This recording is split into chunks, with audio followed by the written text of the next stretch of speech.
Hello, welcome to the Alone Show. I'm your host, John Alone, and in this episode, I brought in regular Eric Taylor. And as for our guest, he's from Seattle, Washington State. He's recognized as the nation's leading expert on agile performance market. He's constantly sought out by startups, founders, and CEOs. He's used his message successfully as both an agile coach and performer marketer who has worked for Fortune 500 behemoths like Boeing and so on. Ladies and gentlemen, I give you Wes Azidani. Oh, should I clap? I'll clap. There you go. You hear that? Yes, coming through. All right. It's very nice to meet you. Oh, sorry. It's very nice to meet you. So, how's life? Well, like I was telling you before the recording, it's good. Like you said, in Seattle, so it's generally gray. That's why we're all, even me, I'm a brown guy, and it is, and I'm pasty. We just don't have any sun. But now the sun has made an appearance, and so I'm spending like the 2 minutes that it's here to get some vitamin D. Great. How are you doing? Oh, well, it's going great. Just doing usual stuff. Yeah, I've just been chilling, wherever. Not much, really. Pretty much. And Wes, can I ask you a question? Please. You know what iCarly is, right? iCarly? Yeah. The show. It's been a while ago, hasn't it? Isn't she like? Oh yeah. She is. I think they're all in rehab, so that's my standard answer. But it was a long time ago. Wait, when did they go to rehab? I don't know. Either she went to rehab or somebody did. Somebody's on drugs, and I don't know who, but we'll find out. Huh. All right. Well, I was gonna say, look on the bright side. You're from Seattle, and in the show, she was from Seattle. So, I mean, look on the bright side, right? You said, Cool. Here we go. Because you said Seattle was depressing, right? It is. It's like, I mean, they're depressed, Eric. They need help, and that's why I'm here. I'm here to help them. Ah, okay. Yeah, I see. All right. So, Wes, what do you do for a living? Well, I like to call myself a marketing cult deprogram. Just in that you have a lot of startups who want to grow, who want to get sales, but they don't really have a system. And so for me, having worked with in healthcare as a manager, hospital manager, and Boeing as an agile coach, and my main client is a telecom company. I'm also helping just start a idea, the realm of being able to actually make a profit. I don't know. I mean, you guys are podcasters, so you might consider. Do you consider yourself? Is that fair to say? Yeah, you could say that. I will say that. I guess. So the thing with a lot of folks who decide themselves is they operate under some false beliefs, and not any fault of their own, just all the, and even MBA school, like graduate school, and I have an MBA, and it's done nothing for me. Learn a lot of things. They just folks have, and one of them is, you just put in the effort, put in the work, you build it, and they'll come. You guys heard of that phrase, 80%. You've heard that, right? Yeah. Wait, hold on. Say that again. Heard about what? 80% of the battle. If you'll win 80% of the battle by. I have never heard that phrase. I've never. Oh yeah. Okay. So this idea is that if you just participate in the process, the majority of you'll be the majority of the way to being successful. But that's not necessarily the example. I don't know if you guys have Taco Bell. I'm Jamie. I don't know. And you're in the UK. Do you have Taco Bell? Yeah, we just have our first Taco Bell chain just like a couple months ago. Maybe it's over a year ago, but yeah, we have Taco Bell now. But before we didn't. Yeah, and I live in New York, so yeah, so course, there's a Taco Bell, so Oh yeah. So Taco Bell, if you're somebody like, I want to start a franchise, I'll buy a franchise and open up a Taco Bell. You've shown up, you have the business and it's there, and you're probably getting some people coming in, and that a business like that's probably going to pull in a year around $50,000. Like that's pounds or euros, Jamie. I'm sorry, but It's fine. that's $50,000 probably a year, and it's a doable business, right? Just because you've shown up. But then what happens if across the street, time restaurant opens up, a competitor? Now, because your market has options, they'll look at you, they'll look at the taco time, look at the rival taco time, and they might not come to you. So just relying on showing up isn't enough. You have to do more to attract clients to you, and is to come up with great ideas and implement them quickly so that you can see what works and what doesn't. It's easy to do that, so that's why I kind of I help people make that a reality, and I wrote a book about it. So that's in a nutshell. Interesting. Yeah. And what do you discuss about in your book that you've written? Well, so one of the things is people always talk about creativity is important. Creativity is important. I think have any of you guys ever have any kind of artsy background or anything like that? Yeah, I do have a bit of art background. Okay, yeah. So people you've probably seen this idea of like, oh, creativity, and it's almost, they talk about it, it's like this magical force, where if you just snort enough pixie dust, you'll start making money, and that's not necessarily the case. Actually, when I talk to entrepreneurs, some startup founders, I when I'm trying to help them and I talk to them, they do some funky ideas to come up. They do some funky things. I know one guy, how do I come up with breakthrough ideas? And I go to homeless people. And I pitch them my idea. They react and hope that gives me some inspiration. And I was thinking there's got to be to come up with ideas. Going to homeless people on the street. So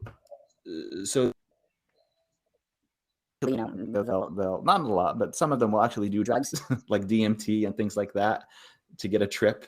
Just do weird, funky things, and you don't have to do any of that. Just kind of understand how the human mind works and kind of hack it to your benefit. And so the first thing, just to kind of perspective, is this idea. Creativity is you're just taking two unrelated things, combining them together, and valuable. And when we say valuable, you could define it as something that people are willing to pay for. So that's, you don't have to do DMT. You don't have to harass the whole homeless people on the street. All you have to do is just think of it that way. Kind of give you an idea of how to move forwards. But just because it'll be successful. So that's a different question that we could talk about if you want. Oh, okay, cool. What inspired you to go into this career path? I first started off as a healthcare manager. And one of the healthcare management jobs that I got, we were very big into something called the Toyota production system, or lean, or Kaizen. You might hear different phrases for that. And so it's essentially, it's a very different way of where instead, your traditional boss, hey, do this is what I need to get done or you're fired. And be successful. Other traditional ways of management, of running a corporate, be like, okay, we need to do X, we need to make more sales, we need to build more widgets. to hire more people and spend more money. And so what Lean does is it comes along and says, no, you don't need to throw resources at a problem. You could just see, hey, how are we doing things right now? And adding value, or is it not adding value? And the stuff that doesn't add value, we work with the employees to identify it by looking at root causes. And now we have a new standard that is better for the employees, but also more companies. So, for example, you guys have a podcast. I'm sure, I don't know how you guys do your internal processes, but I'm sure, things that you wish were better, that you wish you could do more with less. But you'd probably think, oh, well, we need money. We need lots of cash to do it. And maybe in some cases maybe not necessarily. Maybe you just need to tweak some things. That teaches you how to do that. And so that's how I got my start with that. And that's what I'm in healthcare environment, doing that sort of thing. We're coaching employees. Because in healthcare, it's razor thin margins, very razor thin. So any little bit of waste that you can get rid of is experience. I kind of went into the IT space and became an agile coach. I'm kind of using the same ideas and systems to develop software. That's kind of what I'm doing now, but particularly with the marketing, so that, with startups, if they don't have any sales, then they don't have a business. So bring in the sales and make sure that, the customers come in and stay with you. I like it. And what I like it too. What success has your clients have received from the service that you provide them? Just like with one company in the information security space, just kind of just being able to, you will win so much if you just understand how humans think, not or what they should do, but just how they really are and how they really think. And so there was one situation in a company in their information security division for software. For the longest, the team members I was with, like for 2 years, they were trying to say, hey, you need to stop trying to build things yourself and go get more off-the-shelf solution, because you are a manufacturing company. You're not a software company. You don't have the expertise to do this information security stuff in the way that won't get you hacked. And so for 2 years, the executives in this company ignored that advice. So then I came in and just essentially wrote, and I worked with that. Like, okay, enough is enough. And I wrote a long, in 2 days, no, not 2 days, in 5 days, I wrote a sales letter to the executive saying, hey, this is the situation, this is the value tactics, and so you need to do this instead. And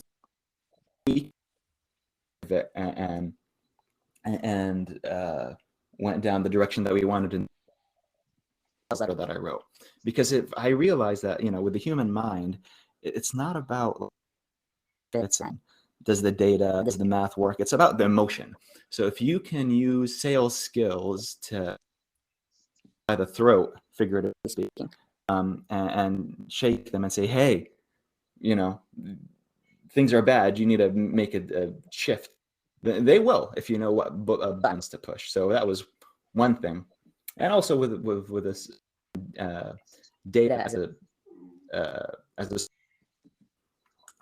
just that took them 11 months to close out customers off, and just using simple lean problem solving, 4-step problem solving, we're able to get it down to 2 months, a significant closing of the gap. So these things, when you kind of understand how people work, when you look at processes and know what if someone is just jumping to a random solution without thinking about it, you can do a lot with not too much.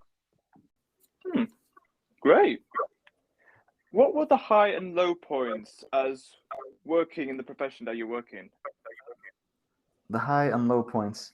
The high points is really people from, where they're making less money, they are about whether or not the dream. A lot of times, these guys, they leave their companies, they quit their jobs, and build something of. And 95% of startup founders actually fail. 95% of them fail. And there's a lot of reasons to that. One of the biggest reasons is it's just they're building, there isn't really a market that wants it, or there is a market they're promoting, the way they're reaching out to that market sucks. So there's a lot of different reasons, but being able to take somebody and have them not be 95%, but part of the 5% that is starting to see sales, that is starting to attract investor attention, that is themselves, they have a system of things that need to be delegated, and they have that peace of mind. That's what really makes me happy and warms my jellies, as they say. The stuff, the dealing with dumb people, like dealing with people who who just think that because something in in a business text says X, I need to do X, and they will do that all the way until they're broke. That used to frustrate me, but at this point, I don't really care, and I do. I put in a lot of effort to repel those people. So yeah, that's kind of the low point. Okay, great. Eric, is there anything you want to ask Wes? No, there's nothing I want to ask. No. Okay. So, how do startup leaders make twice the money in half the time? Yeah, so that's the key. The key is being able to come up with the ideas that I said, and then be able to implement them rapidly. But here's the thing. So, an idea. Let's use a test case. Let's come up with something here. Like what's a goal that you guys, if you don't mind, what's a goal that you guys like for this need to be related to the podcast? Anything? Is there a goal you'd achieve or any ideas you'd like to do to be more successful? Well, I was thinking about trying to reach out to more people to appear on the podcast and ask them about their professions. Okay. And so your outcome is you want more podcast guests, correct? Yeah, okay. Of course. And so let's say you come up with an idea of, I don't know, just a random idea. What's Eric? What's the random idea that you have to make his dream come true? If I can, we'll just reach out to interesting guests and just try and be me. Try and make the atmosphere funny. I don't know. I don't really know what to say. Pretty much just yeah. Okay, so let's say that you so this is how we do things in Lean. You have a hypothesis that if current state, and I understand, I have I'm able to get 6 podcast guests in a month. I'd like to bump that up to month, so like a 50% increase. And my hypothesis, be more entertaining. We need to be more differentiated than all these other podcasts out there. So what we're going to do is into a stand-up comedian. He's going to be dropping jokes. He's going to be like Howard Stern, like a millennial or Gen Z Howard Stern. So then you guys start doing that. You start experimenting maybe for a 30-day period where maybe wacky things, funny things, maybe offending some people, bringing on some guests who say some outrageous things, and then reaching out to podcast guests and saying, I have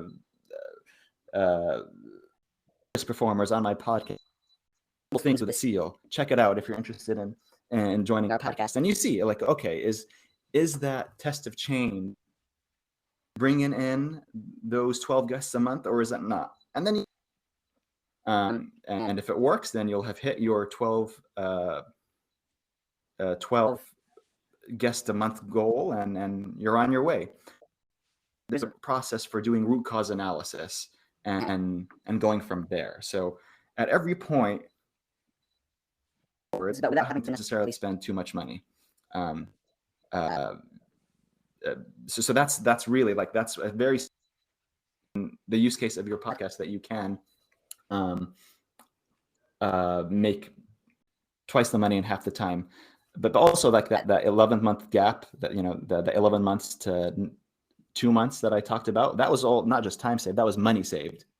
Here's the thing: the more you cut cost, right? Because generally price is fixed in the current day and age. It's a lot of businesses, for whatever reason, they're having trouble because they feel like there's so much competition. Generally, price, I can say, is it's fixed unless you add something really big and valuable. But what you can always do, and so with the, you know, when you cut waste, when you cut cost, more revenue, and you could easily like 2x your revenue just by doing stuff like that. Does that make sense? Or Yeah, that makes a lot of sense. Yeah, it makes sense. Yeah, I don't know, Eric. Do you want to be like Howard Stern or Alex Jones?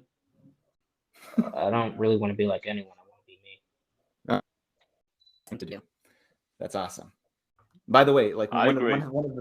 one of the things that's important as far as using creativity to make money is to show clearly how you're, because how many hundreds of thousands of podcasts there are, and so the more that you can show people different in a specific way, the more successful you'll be. But here's the key, and this is to Eric's point: authentic. You have to be yourselves. If you try to be like this person, you know, customers, listeners, they're not dumb. They can smell the phoniness, and you won't be successful. So it's, you know, it's really important to just be yourselves. Some people will hate you, but that's okay, because the people who hate you will never want to buy from you or listen to you. But the people who love you will, and those are the people who you get rid of. Yeah, that's a very good point. Yeah. And when you do work in the agile performance market, what methods and techniques that you see from the big companies that you adapt to some of the startups that you work with? So, for example, let's just take this idea, like, you know, we want to bring in really, really, you know, like staffing, for example. Here, and a lot of the big companies, they fail in this because even small companies, just they hire people for compliance. Like, hey, how similar are you to other people in your job role and other companies? Will you follow orders? Will you, you know, not get into not lawsuit? Will you not get drunk on the job? Okay, fine, we'll hire you. You know, that might be enough to not get in trouble, but it won't necessarily be enough to make you different and maximize money. So, but with some companies, and Disney did a really good job of this, at least at a certain point, like definitely in the 90s, we saw that they hired a certain class of people. So I can use a use case that's in the book. Is that okay? Yeah. Okay. So one example I use this use case is the example of Beauty and the Beast. You guys watch the Beauty and the Beast? I'm not talking about the Emma Watson one. I'm talking about the original animated movie. Yeah, I watched that. Yeah. Okay. I'm sure she's talented, but anyway. So when you look at this movie, it's one of the few, probably the only Disney movie, animated movie that like was in the running to win Best Picture award, if I'm not mistaken, and it made a lot of money. It was one of the most profitable movies like ever for that company at that. here's one of the things that they did, and these I'm using. This is a specific example, but you can use these principles anywhere, in a startup, in a podcast, in a food truck in New York, if you're selling falafels, anything. So with Beauty and the Beast, the main character Beast was animated by a guy, and Glenn Keane is actually one of the top animators there. He doesn't work there anymore because when they moved away from hand-drawn animation, he was like, oh. So, but he was mentored by the original Disney Pinocchio, so the guys who actually worked with Walt Disney himself. Anyway, and he also animated Aladdin and so anyway, lots of talent. And when he started animating, he started off and he didn't really know what to do. So at first he was drawings where it's like, okay, what if we drew Beast like a boar, but it didn't really. I mean, it did the job, like storybooks, illustrations in the past, but it didn't really have that wow factor. So then he went back to zoos and looking at zoos, looking at bison, looking at lion, around with that. And it got a little bit better, but still it was not quite where he wanted it. And even at a certain, I was like, hey, I mean, we can just run with this. And Glenn's like, no. Time off, went to a museum, which is an artwork, and said, you know what, I am going to draw the Beast as a human, as a sculpture. So he took that idea, and this is to the point of conceptual blending that I talked about, for Beast transformation scene, and just going through that process. One of the huge things that made that movie successful. So you could see like a couple of things here. And there's one guy, but he's not the only example. And this one guy, they hired somebody who had pedigree, right? Who was mentored by people who, and him going to art school wasn't enough, even though he did. B, that he was perseverant. He didn't give up. He kept doing it, going, iterating until he hit something that people were crazy about. And then the third thing was just he was blending. Like he looked at zoos, he looked at artwork, he looked at museum sculptures. He brought all that until it was something that made Disney millions. So that's just one example of a big money-making creativity correctly. Great. And great. Yeah. And that is all we have for this episode. It was great having you, Wes, talking about the agile performance market and whatever. It's great. Yeah. So it was really nice talking to you guys. And so, people, if they're interested in the book, it sells for $30 in bookstores like Amazon. But you can get it for free if you just opt into my site, which is powerpersuasion.net. Power like power and .net. And you just all you have to do is put in your email and your phone number, and you'll for free as a PDF and run with it and make money, hopefully. Great. Fabulous. Yeah. Mm-hmm. It was Until really nice talking to you guys. Yeah. And until next time, stay tuned for more.